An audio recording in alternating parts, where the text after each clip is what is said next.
Hello, and welcome to the Pirates Podcast, to be named later, here on the DK Pittsburgh Sports Podcast Network. My name is Alex Stumpf, and filling the role of Eddie Provident tonight. We're doing this in one take. Is Justice De Los Santos, beat reporter for MLB.com. Welcome to the show, finally. I'm glad that you introduced me and you didn't make me introduce myself because I was going to make you do it. Also, can we just address, you've been in my apartment. Yeah. I literally fed you today. Yes. Made you some chicken adobo with some rice. He did. Classic Filipino staple. It was good. He doesn't even need to give it a 20-80 grade. You know it was an 80. And you're just now having me on the podcast. I'm upset. This is more than a year in the making. I'm very upset. This should have been like week 3 at the minimum. I think I've had Jake on twice. You've had the dude that I replaced it. You've had him on twice. That's so. Well, yeah. In my defense though, Jake knows ball. He had. Jake called Jeremy Pena winning the World Series MVP like the first day of the playoffs. That was ridiculous. I have no claims to fame. I don't know ball in any capacity. I don't know why you would listen to me. Aside from the fact that I'm here every day. That's my only qualification. Well, no, we're listening to you today because I just came from Indianapolis this week to talk to Endy Rodriguez, and you just came from Bowie, Maryland. Sam Bowie. That's what they named the town after. Where you talked to Henry Davis. Yes, sir. Of the Altoona Curve. So as all of Pittsburgh wonders what's going on with Endy Rodriguez and Henry Davis, let's talk about it. We just did. How convenient. It's almost like we planned it like this. We didn't. Come on, man. Don't give me that much credit. But no, that's... Yeah, I'm not going to lie. I didn't know that Altoona was in Bowie until the Baltimore series. And I was like, oh, they're there. Yeah. I can go talk to Henry when I'm there. So this is not something that was orchestrated weeks in advance. This is something that was very hastily made in the last maybe an hour. Well, you know what has been, worked on for over weeks now is Endy Rodriguez's, his pathway to get to the major leagues. Yes. That's been very much set in place. I talked to him about it in Endy. You could read the full story on DK Pittsburgh Sports. And I think the biggest thing that stood out to me was I asked, he's 22, 23, I can't remember exactly. Young, early 20s. Early 20s. Young man, very talented. And I'm like, so is it tough being patient, to be up in the major leagues? And he's like, no. I know everyone in Pittsburgh thinks I should be up in the majors right now, but I think this is best for me right now to learn how to be a catcher. So Justice, I ask you, how am I supposed to interpret that whenever I personally want to see Endy Rodriguez up in the major leagues? I think the bat's pretty much ready. He's got his timing back now. The stats are a little off, but right now, I want to see Endy. But whenever he says no, not yet, do I have any ammunition to say yes, Endy Rodriguez now? I am banging the tables for it. No one should ever listen. No, I personally understand. Coming as someone that's that's roughly the same age as Endy, and apples to oranges, baseball writing to playing the game in general. But I can understand the rationale as to why he would say something like that, because in the spectrum of this season, what is going to be best for the 2023 Pittsburgh Pirates? Yes, it would make a lot of sense for Endy Rodriguez to be up here in some capacity, whether that's having him alongside Hedges and Delay, whether that's finding him at a super utility role, whether it's some combination of those things. But I think the thing to remember with Endy Rodriguez is, in terms of bringing a playoff team back to Pittsburgh, you're not necessarily thinking you don't want to necessarily rush that process. And this is not to say that he's not ready. I think that if you dropped him in tomorrow and you were you're going to go catch Mitch Keller, I think he would be fine. I think you give him a couple weeks, I think he'll get up to speed of the major league game. But I think that the important thing to remember with Endy Rodriguez in regards to those comments is you're thinking about how he's going to fit into this team going forward. You don't want to compromise Endy Rodriguez long term. He doesn't want to compromise himself, like have him come up a couple weeks early in 2023 if it maybe compromises 2024, 2025, 2026. Now, again, I personally believe if you dropped him into a major league game right now, he'd be ready. And if you gave him from what's today? If you gave him from May 19th till the rest of the season and said, Endy, you are going to get consistent major league at bats in some capacity, I think he'd hit. I don't know like what that would look like, but I saw this man hit 2 home runs in Altoona last year, one from the left side, one from the right side. That just like those types of dudes do not fall off a tree. No, they just don't. Oh no, he's special. Yeah, he's genuinely special. My favorite part, my favorite thing that I learned about Endy, just from like a special perspective, is I was talking to Henry about him during spring training, and Henry like ever so casually mentioned to me that Endy can also throw left-handed. And I know, like, what, like he can throw with his left hand, and I didn't ask like how like if he's like throwing darts over to second, but like that's just the type of dude he is. And like we hear those types of stories like sometimes. Like I think Vince Velasquez had that moment when he was in Philly, like he got like a line drive off his right arm and then just fired it with his left arm to get the out. Like like these are some of the most talented dudes in the world, but he is special in regards to that aspect. And you know, whatever form that it takes, whether it's like a full-time catcher, super utility guy, I think there will be a level of success when he gets up there. But I think the way that he internalizes it is, you know, you're thinking long term, you're not thinking short term. And if he personally thinks that he can benefit from a couple more weeks in Indianapolis, or one more week, or one more day, who are we to say? Yeah, I get it. And the big thing for him was, you know, learning the pitcher catcher, like how to call game, how to do all that stuff. And that's a big part, and that's something we're going to talk about later with Henry Davis. But John Baker acknowledged that the Pirates have 2 really great guys who do that in the major leagues right now, in Austin Hedges and Jason DeLay. I think you could do some of that development with him just being in that catcher's room and just being able to learn how to do game planning from, like Jason DeLay has said how much, you know, he's grown, how much he's benefited having Austin Hedges, you know, in the catching room, and, you know, being able to game plan and learn from that. And it's, why not, you know, have him up there sooner? Is he really going to learn that much more, you know, mapping out game plans with Caleb Smith rather than, you know, being around the type of guys that you want him to be? If his biggest point of his development are the intangible parts of the catching position, and 2 great guys are in the major leagues for that,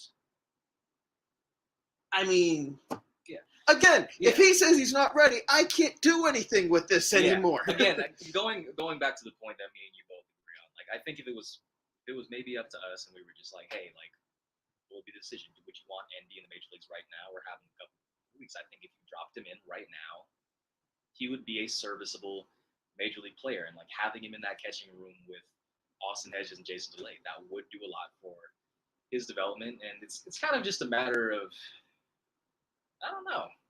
I'm very curious as to like what the timeline looks like, because one of the things that like Shelton has mentioned a lot in regards to DeLay specifically is DeLay has learned a lot from just being around Hedges. And even if you bring up Henry right now in a capacity where it's like, maybe he's not catching every day, but you know, he's having the opportunity to be around those guys, that would help. But it's kind of one of those things where on the flip side of that, it's there's the intangible part of it, but then there's also just like the physical traits that you can't really reproduce if he's here right now with Hedges and DeLay. And this is not to say, like, again, I want to constantly reinforce this. I think that like Endy Rodriguez can contribute to the team right now. This is just me trying to, you know, play counter arguments.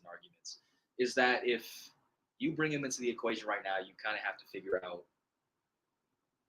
how to get him those consistent reps, because the game calling is part of it. Being that armchair psychologist is part of it, but it's also squatting down like 4 or 5 times a week, or you know, learning how to frame, or like just like all the physical parts that come with being a catcher. Yeah, not necessarily learning how to frame. That's just I was gonna say like that type of stuff. A lot of like Jordan Comedina on Twitter during spring training, like gave a great breakdown of like everything that he does right, you know, from the physical side of it, which is great. Like he's a plus framer in my opinion. He does a lot of things well. He's got a strong arm. I think it's really just the intangible parts, like they're saying. And yeah, you got to catch every day. You got to catch a lot to learn that also. But I think you could also catch whatever. There's an opportunity at the major leagues. I can't ignore the fact that in a month we're going to be saying how there's an opportunity to catch in the major leagues for these two guys, but there isn't right now. Like, is anything really going to change in this month other than the potential for like an injury or whatever? Like, I don't think so. Austin Hedges is Austin Hedges. Jason DeLay is Jason DeLay. They're going to give you these great traits off the field, and DeLay's hitting right now, but Austin Hedges is not going to produce that much on offense. What is going to change? Is Hedges' defense going to fall off? No. Is his, off the field work going to fall off? No. Is his back going to heat up? Probably not. So what's going to change in a month? How old we are, I guess. How many games the Pirates have played? There we go. Yeah, I agree with with what you're hitting on. I think if you go like grand scheme, if you go like 1 month, a couple weeks isn't gonna, it's not gonna sink or swim their careers. But that being said, I think that Endy is at a point where, again, if you throw him into the major leagues right now, he'd be fine. He would figure stuff out. And the general impression that I've gotten with Endy as well as Henry is that they're like super good head on both of their shoulders. Like, they're the type of guys that, like, even if they were to initially struggle when they come up here, which is a very realistic possibility considering that they're both 20-somethings, I think that they have the fortitude to figure it out. I think the way that they process the game is very, in terms of like some of those intangibles, I think is very encouraging. And just like the raw talent that you see, it's stuff that is very encouraging.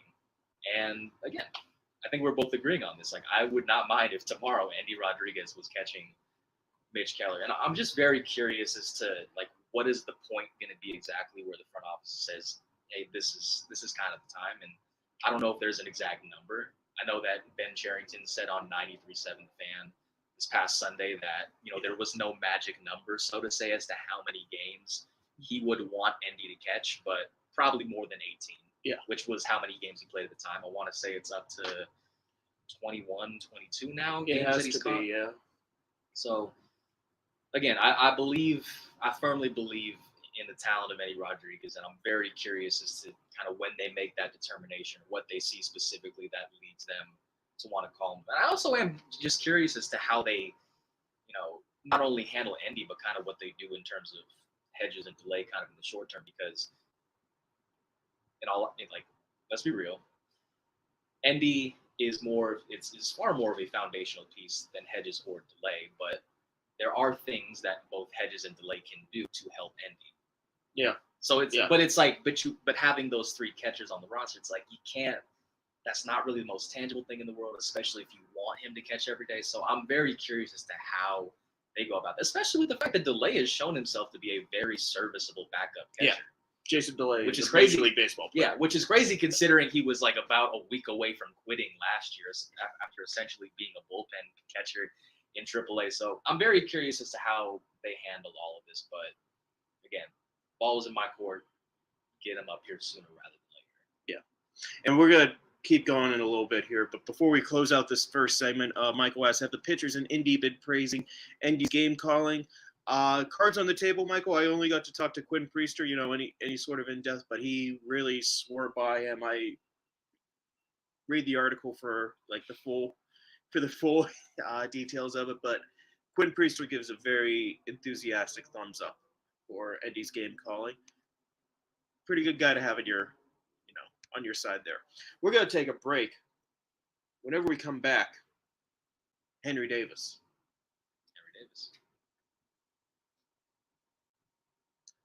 Welcome back. Is that how you take your breaks? That's how we take the breaks here. I thought you were actually going to break to something. We're live streaming, dude. We can't take that long of a break. Man, I don't know how I've been out of the live streaming game. All right, well. You see my videos. I've seen your videos. They're very edited. I'll be on Premiere Pro in the late hours of the night. It'd be like 12:30, just like cutting and dragging and color correcting. Whenever I did the slice in for me in Dunedin in 2022. Whatever we did the first one. Yeah. When we did the one in Cincinnati. That was slick. Yes. We did that one in Cincinnati. Yeah, shout out to the intro to multimedia class I took in the summer of 18. That introduced me to Premiere Pro. I won an award in that class. I had like the best edited like documentary, which is kind of short. It's like 5 minutes, but that's somewhere in my back home in the Bay. It's a little award from my professor. My multimedia class, I bought the wrong textbook and I never bought the right one because I didn't want to spend the money. I think I still got a B without the textbook, which I just want. That's Point Park University right there, baby. Hey, I'm not saying that's neither here nor there. Anyhow, Henry Davis. Henry Davis. You just talked to him. I did. So this is going to be part of the newsletter. This is. So I'm coming out tomorrow afternoon. So that'll be Saturday.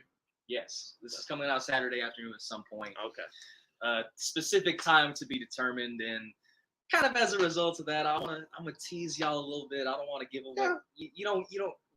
I forgot who said it. Someone in the industry was like, "Don't tweet out your articles." Don't tweet out the information. Save it for the article. So I'm gonna do a little bit of that here. I'm gonna give y'all something. But let's talk Henry Davis. In AA Altoona. Yes, we are. You tease me on what the big thing, the little atom bomb here. Little atom bomb? Yeah. What's maybe not an atom bomb? Maybe like there are ripples coming out of this. Okay.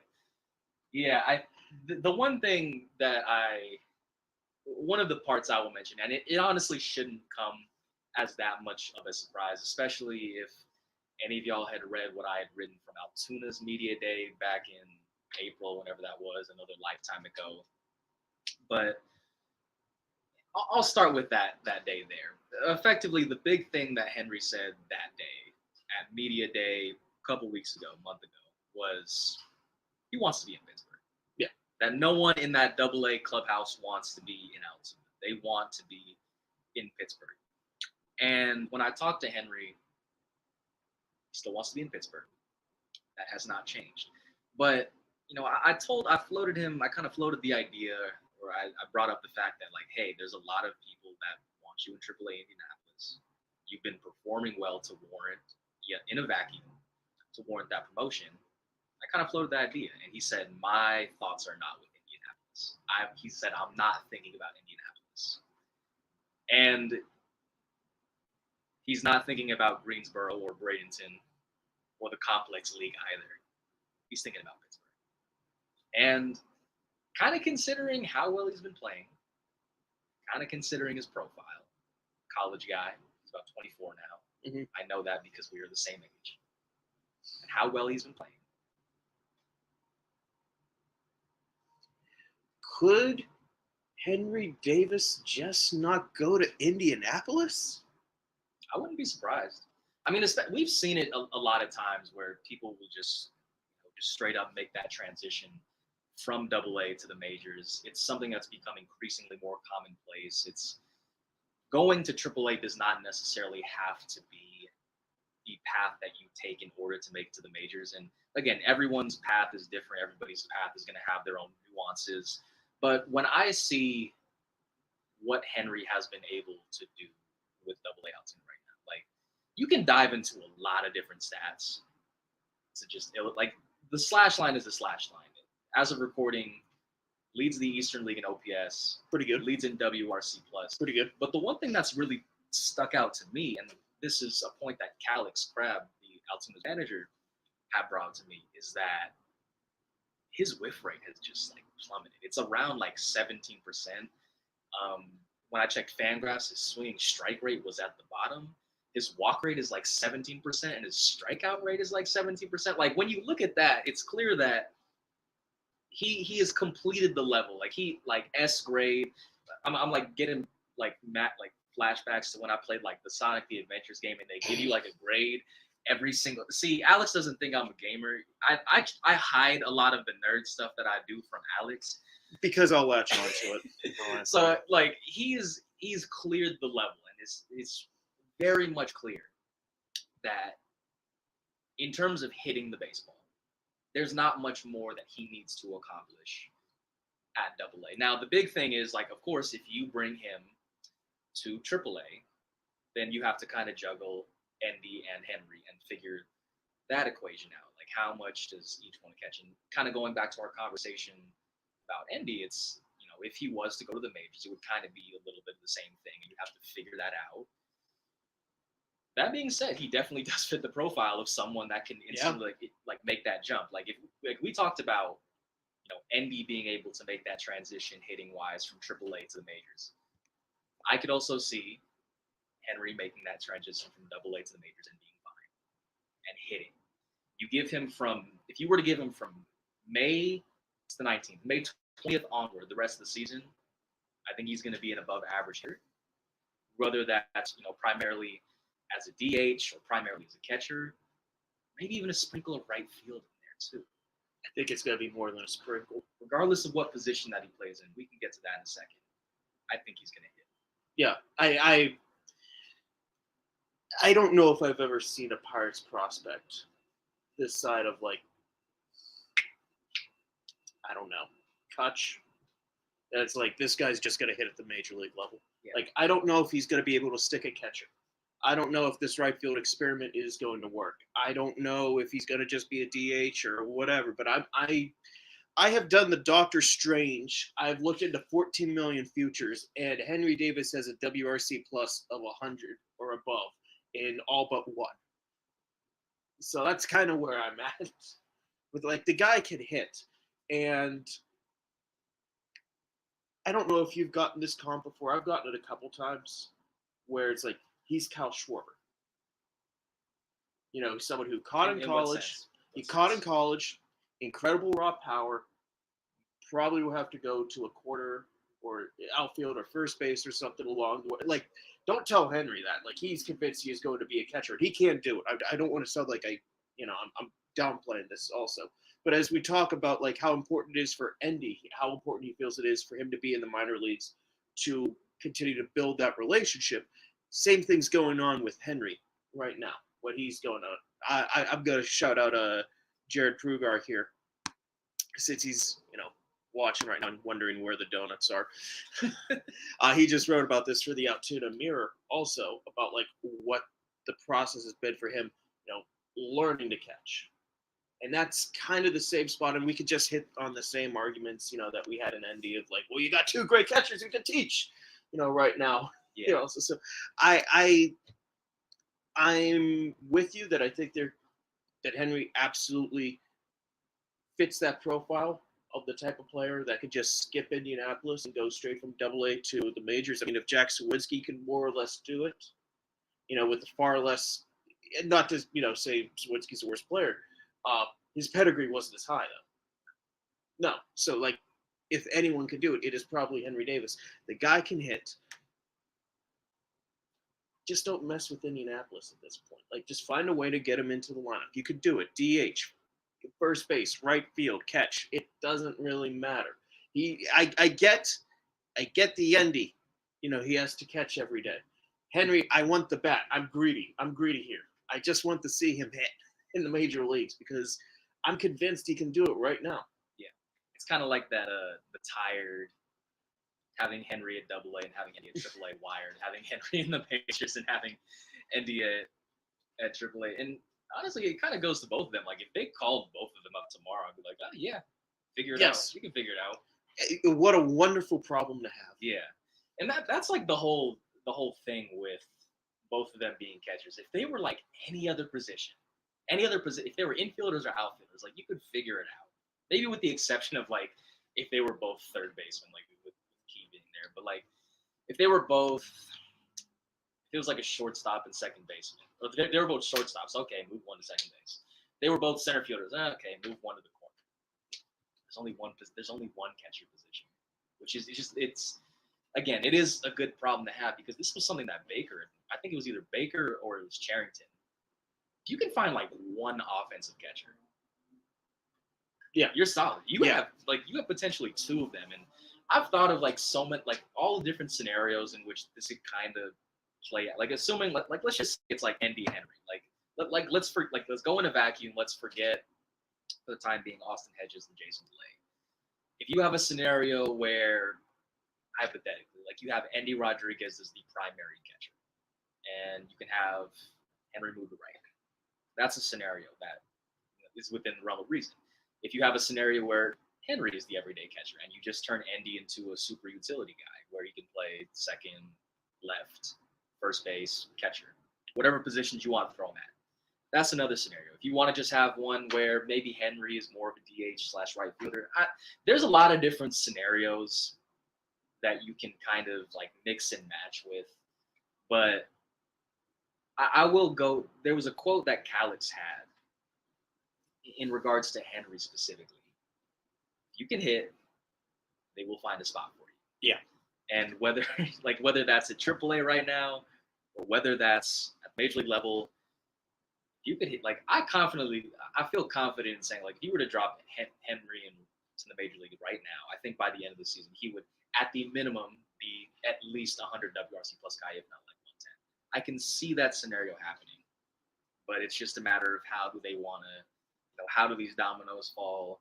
How do they want it to shake out? When does the timing kind of align? Who jumps where? Things of that nature. Yeah. And just like from I'm gonna echo another point that Calix said. I'm glad that I'm not the one making these decisions because these are hard decisions. Like they're easy in a sense and they're simultaneously hard. It's like easy. It's like, yeah, let's get them up. They're hard. I'm like, okay, what do we do from there? We got like, let's just say like Endy, Henry, you're in the majors now. All right, how do we figure this out from there? Like, I'm glad I'm not the one handling that because you got two super talented dudes that play a premium position. And it is a good problem to have, but it is a problem nonetheless. It's a good problem to have. Good problem to have. Those are good to have. We're going to take one more break. Whenever we come back, Justice is going to answer your baseball questions if you haven't left them already.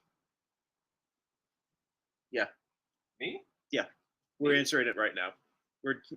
I just told him about it right now. So if no. you have any, leave them in the comments section. We're going to roll through them. Oh,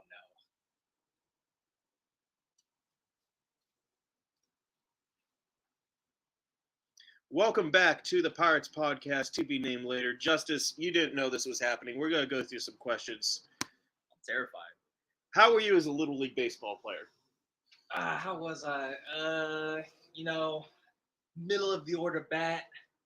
Racked up the homers, racked up the RBIs. Let's actually see if I can, okay, I don't have a Little League photo. I think you know which photo I'm going to pull up. Do I need to vamp for you to find this photo? No, I know exactly where this photo is in my camera roll. If you give me like about 10 seconds. So I don't have. That's called vamping. You just make up a term? Whatever. So I don't have any photos from when I was in Little League, but I do have photos from when I was in high school. And this is the photo that I've shown you a lot. Yeah. So here we go. That's what I was like. That's where I was at. That's freshman year of high school. That's a kid that won MVP. That's freshman year of high school. I gotta show him the better photo. This one right here. Look at that. The high socks. Well, I mean, that's the only way you can wear it in Little League. Maybe like 110 soaking wet. But yeah, thinking about Little League makes me just miss baseball, period. But to answer the question truthfully, like I was very like stereotypical like second baseman, like very contact oriented, didn't strike out a lot, would try to steal bases whenever I was on base, but there's a reason I hung up the cleats. There's a reason for it, unfortunately. You were cute as a kid. What the hell happened? I ask myself that same question every single day. I wake up, look in the mirror, and say, "Damn, what the hell happened?" I was cute as hell. This is a podcast, and they're all deaf now. Using Kutcher's a leadoff batter. Thumbs up, thumbs down. Thumbs up. Thumbs up so far. Yeah. That's also going to be in my newsletter. Stay for the end of that. There we go. You come for Henry, you stay for McCutcheon. Castro only taking reps against left-handed pitchers lately. Thumbs up, thumbs down. Thumbs up. Left-handed swing has been a work in progress all year, especially with the lower half. I will say this. I'm very curious as to, not necessarily as a platoon, but I'm very curious if they've floated the conversation of right-handed only. They did the same thing with Cole Tucker last year, right before he got optioned. And Castro's lefty-righty splits are very dramatic, except the opposite, where he is like 900 OPS as a righty, And I mean, small sample, but yeah. Yeah. So I'm very curious. I don't think he's necessarily a platoon bat per se, but I would be very curious as to how he performs against right-handed pitchers as a right-handed hitter. Herrera, I mean, position player. Don't put too much stock into it, but he batted right-handed against the right-hander position player. I'm putting absolutely zero stock into that. I'm just saying. Whenever we check Baseball Reference 20 years from now, the splits, there is going to be right versus right with him. Alex, this is no disrespect to Rodolfo Castro, but if I'm checking Rodolfo Castro's 2023 splits, yes, in the year 2043, as a 44-year-old man, presumably with a wife and kids. Not according to Enjoyer. Seek help. Seek help. Seek help for me. Yeah. Blake Sabol, oversight. He's been hitting well. He has been hitting well. Should he have been rostered? I think that the rationale, and I honestly, and this is just kind of speculation on my part, I think that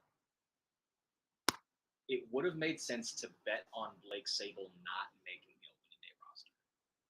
I think that I think that would have been a fair bet to make, and obviously the bet is not paid off because for those of you who aren't familiar with the nuances of the Rule 5, if a guy is not on the 26-man roster for the entire year, they have to be offered back to the team for whatever amount of money it is. And considering Sable's profile and how well Joey Bart and company were supposed to be, I don't think it was a huge gamble, especially because of the Giants in particular. But I mean, he's got 115 WR or OPS plus or WR plus pitch framer. Yeah. He. If I was to tell, we're gonna see Blake next week, presumably in San Francisco, and I kind of want to go into the home clubhouse and ask him hey, could you imagine getting a Dwayne Kuiper walk-off call? If I was to tell the 2022 version of yourself, could you imagine this? I don't think you would imagine it, but I mean, it doesn't help it can't hurt to have a catcher outfielder. Yeah, I like Blake. I mean, he's a good dude. Interacting with him. Yeah. Very talented young player. Endy Rodriguez and Henry Davis. You can't keep all the young catchers. Some guys like this are just going to fall through and feel good, feel happy for them that they are succeeding in their major league dreams. If the Pirates get back up to 10 games over 500, do we start talking about the playoffs? Sure. Yeah, honestly, you gotta believe. Because let's just say, so what are they right now? They're 24 and 20. So a realistic way for them to get back 10 game over 500 is they have to I don't think they're gonna rattle off 6 straight wins. I don't know, 16 and 10. Does that math make sense? That'd be 6 games over 500. If they go 16 and 10, that brings us to the middle of June. That brings us to game 60, I think. Yeah, because they played 44 games. So if they're 10 games over 500, you were so close. You were so close. Don't check what school I went to. I wasn't STEM. I'm sorry. Yeah, but if 70 games in, no, that's 60. 44 plus 26. You doubled down. You doubled down. Can we clip this? Yeah, I'll clip it for you. This. Yeah. But I've got so many clips from this one. Don't worry. Yeah, if 70 games in, they're 10 games over 500. Absolutely, have the conversation. I think that after any team can rattle off not any team, but it's not uncommon for teams to rattle off a month like they did April, and they've talked about how a 20 and 9 pace was not sustainable, and I also don't think that whatever pace they had to begin, what was 2 and 10, whatever pace that pace wasn't sustainable either. So I think they're kind of falling back into a healthy medium. But if we get 70 games in and they're 10 games over 500, yeah, let's have that conversation. 10 games over 500, this team is definitely in the playoff discussion. Yes. And the big one today, where are the donuts? Who is they? It is a night game. It's not called night game donuts. It's called day game donuts. Many people are saying donuts. Alex wants a donut. Where are the donuts, Justice? Where are the donuts? Well, they're probably in the on deck circle.